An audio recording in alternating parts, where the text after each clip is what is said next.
ഒരു സംഖ്യയെ 2736 കൊണ്ട് ഹരിക്കുമ്പോൾ ശിഷ്ടം 75. അതേ സംഖ്യയെ 24 കൊണ്ട് ഹരിച്ചാൽ ശിഷ്ടം എത്ര? ഒരു സംഖ്യയെ 2736 കൊണ്ട് ഹരിക്കുമ്പോൾ ശിഷ്ടം 75 അതേ സംഖ്യയെ 24 കൊണ്ട് ഹരിച്ചാൽ ശിഷ്ടം എത്രയെന്നാണ് ചോദ്യം. നമുക്ക് ആദ്യം ഹരിക്കുന്ന സംഖ്യ 2736, അടുത്ത് ഹരിക്കുന്ന സംഖ്യ 24. 2736ഉം 24ഉം തമ്മിൽ എന്തെങ്കിലും ബന്ധമുണ്ടോ നോക്കുക.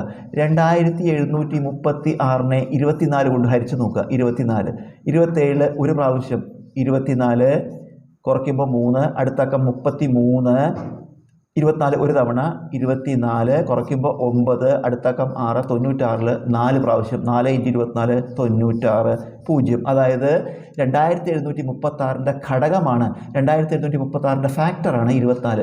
അങ്ങനെ ഒരു കണക്ക് വരുമ്പോൾ നമുക്ക് ഈ കണക്ക് ഈ ഒരു പ്രത്യേക രീതിയിൽ ചെയ്യാം. അതായത് ആദ്യ ശിഷ്ടം എത്രയാണ്? 75. രണ്ടാമത്തെ ശിഷ്ടം അറിയില്ല. ആദ്യ ശിഷ്ടത്തെ രണ്ടാമത് ഹരിക്കുന്ന സംഖ്യ, ആദ്യം ഹരിക്കുന്ന സംഖ്യ ഇതാണ്, രണ്ടാമത് ഹരിക്കുന്ന സംഖ്യ 24, അതുകൊണ്ട് ഹരിക്കുക.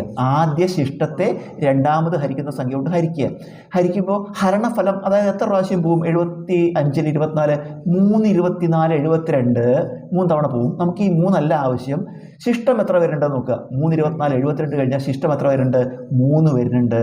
അതാണ് നമ്മുടെ ഉത്തരം. അതായത് അതേ സംഖ്യയെ 24 കൊണ്ട് ഹരിച്ചാൽ ശിഷ്ടം എത്രയായിരിക്കും? 3.